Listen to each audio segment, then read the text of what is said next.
This morning, on this first Sunday of the new year, we're beginning a new sermon series called Starting Afresh, based on some stories from the book of Genesis. And the reading this morning is from page 1 of the Bible, Genesis 1, starting at verse 1, and I'll read through verse 5. In the beginning, when God began to create the heavens and the earth was complete chaos, and darkness covered the face of the deep, while a wind from God swept over the face of the waters. Then God said, "Let there be light." And there was light. And God saw that the light was good. And God separated the light from the darkness. God called the light day, and the darkness God called night. And there was evening, and there was morning, the first day. I think it's been 3, maybe 4 years ago, something like that. I'd gone out to get the mail, was coming back up the driveway, when I noticed these 2 young women going door to door and with literature under their arm. And I thought, okay, it's either Mormons or Jehovah's Witnesses. And I never actually found out because when they got there, I sort of shut it all down. I didn't really want to be rude, but I just simply said, now before you get going, I should tell you I have a PhD in Bible and I taught seminary for 30 years. Again, I've just been accosted too many times, and so I just kind of wanted to just put that out there. And so they responded. They sort of put aside their script, and the one then surprised me with you. And I thought, that is such a good question. And I had the answer right away. I said, oh, no question, the poetry. And they kind of looked at me, the poetry. And I said, yeah, it's unbelievable how many times in either the Hebrew or the Greek, the words rhyme, but more than just rhyme, there's rhythm there. Sometimes the endings of words have this kind of rhyming scheme. Sometimes they alliterate, all the words begin with the same letter. I said, it's really amazing, but you can't see it in English. And they said, oh, that's pretty cool. And then they were on to the next house. And I kind of wondered at the time, as they walked away, were they saying to each other, that really is cool? Or were they going, poetry in the Bible, what a nerd. I mean, I get it. And maybe it seems like nerd territory. Perhaps you're like some of the people I know who would claim to be allergic to poetry, maybe had a bad experience in high school or college when you got to that unit on English Lit, and it was poetry, the rhyme of the Ancient Mariner or a Shakespearean sonnet, something like that. The poetry of the Bible is very different. It's not iambic pentameter. It's not images that you just have no clue what's going on and you feel lost. It's more like poetry is just the only way it could be told. Science and history wouldn't do it. It had to be poetry. And this story in the book of Genesis is a classic example.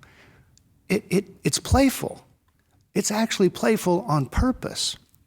God says things and they pop up. God says sunshine, there it is. God says rose bushes, watch out for those thorns. If God says chihuahua, all of a sudden here's this little dog yapping at somebody walking by, probably shaking like a leaf. And God creates leaves too. God creates them by the thousands. All of this variety over and over and over. It's a different way of telling the story. In the hands of scholars, it's not as playful, but it's interesting. I mean, for example, they point out that if you look at the verbs, sometimes God makes something and sometimes God creates something. But only God in the Bible gets to create, whereas God and humans get to make stuff. That's pretty interesting. We can partner with God in making things. But in the hands of the rabbis down through the centuries, it really gets playful. Like, I'd never heard this one before, but apparently there is this one tradition among the rabbis that when God created the world, God tried 974 times, eventually settling on this version. I have no idea where they came up with that number, but it's playful. On the first Sunday of the year, when I think about what does this story say to us, it seems to me there are 2 gifts. The first gift is chaos gives way to order. God gifts us with order in the face of chaos. And you can kind of hear it. I mean, in this version, it even says chaos. Other translations say a formless void. But it's the notion of these waters splashing around and this void, this chaos, and then God brings order. But there's more chaos going on than just that. There is a kind of chaos behind the scenes, and it's kind of hard to explain, but it has to do with when the stories of Genesis got written down. Not the setting, but when they were told. So let me give you an example, a sort of an analogy. Late last year, in 2024, I read a novel that got a lot of buzz last year, some awards. It's called James. And it's a retelling of Twain's Huckleberry Finn, except from the perspective of the runaway slave, Jim, or as he likes to be called, James. And the thing is, in the 21st century, you can write a novel that's set some years, decades, centuries earlier, because you're not only retelling something from that time, you're still saying something about racism and classism. In other words, the stories of Genesis, although set at the beginning of time, were most likely written down during the Babylonian exile, when the army of Babylon attacked Jerusalem, sacked the temple, destroyed it. That's when they decided, we're going to need some order. And they tell this story. When you and I, 3 hours into a new year, hear about domestic terror, or 3 hours into the new year, the first homicide in the Kansas City area, we need order. Or when friends call and they wish you a happy new year and they say, oh, but by the way, the cancer has come back. In moments like that, we need order. And the order in this case is poetry. Here's what I mean. The 6 days of creation, followed by the Sabbath, they're actually laid out in these 2 columns. Here's how it works. On day 1, God creates light. And on day 4, God creates the sun and the moon, corresponding. On day 2, God creates this oceans and sky. Over here on day 5, what do you get? You get fish and birds. And on day, what would it be, 3, you get land and vegetation. And over here on day 6, you get animals and people. It's this beautiful symmetry. It's elegant. It's a way of saying, even if the world is chaotic, God is bringing some sense of order. That is a great gift. The second gift is actually what's listed first. It's the gift of light out of darkness. And I love what the rabbis do here. They say, well, okay, we've heard the question. If on day 1 God creates light, what is this thing over here on day 4 with sun and the moon? I mean, what is this light? And the rabbis, they're not scientists, they're poets. They go, oh, that's easy. It's light. You know, all caps, light, goodness.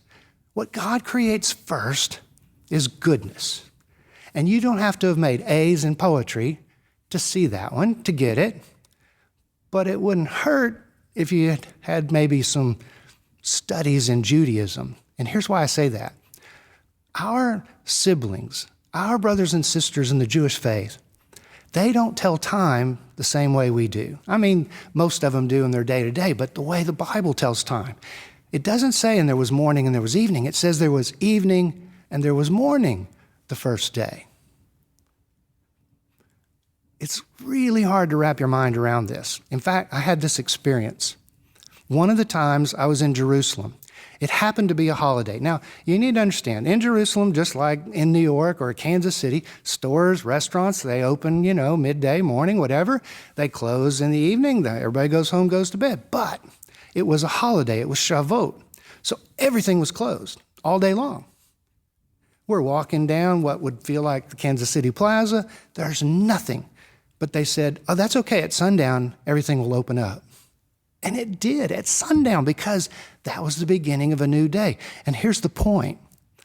The point is, every day, God kind of repeats creation. It starts in darkness and gives way to light. That is a beautiful gift. You know how fairy tales begin with once upon a time? This story is more like twice upon a time.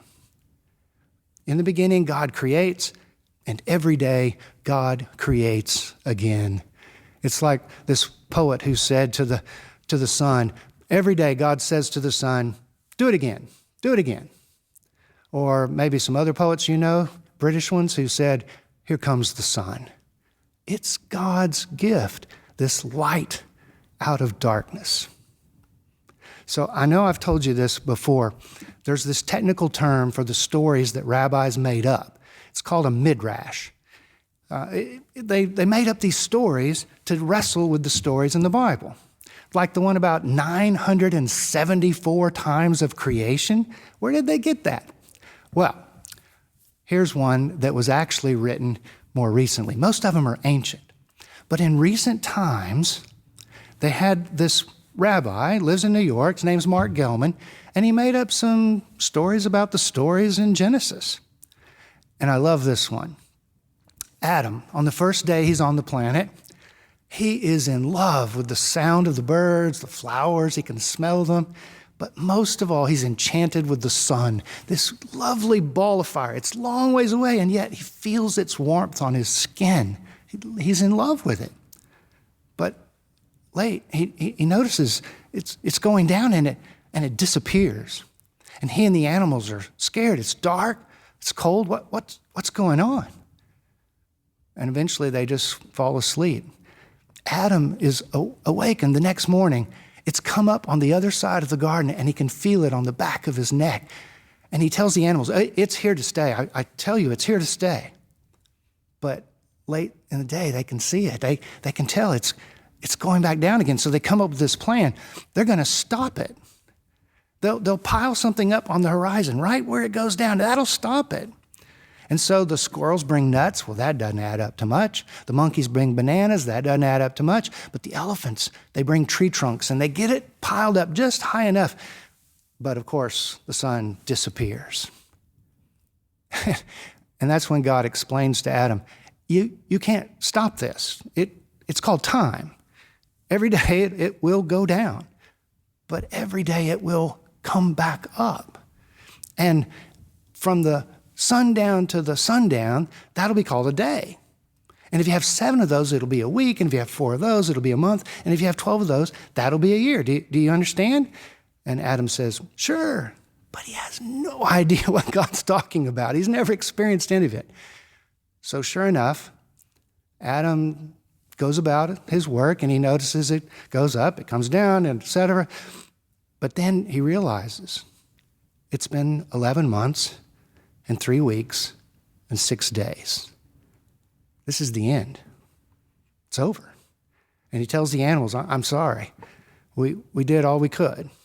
And they huddle together. They kind of take comfort in each other, and they go to sleep. And of course, it comes up again. And that's when God says, oh, and there are decades, and there are centuries, and there are millennia. And Adam gives thanks to God for the gift of time, having made enough time. I mean, it's a simple story, but it's so telling. God gifts us every day and with a new year. We should make of it what we will.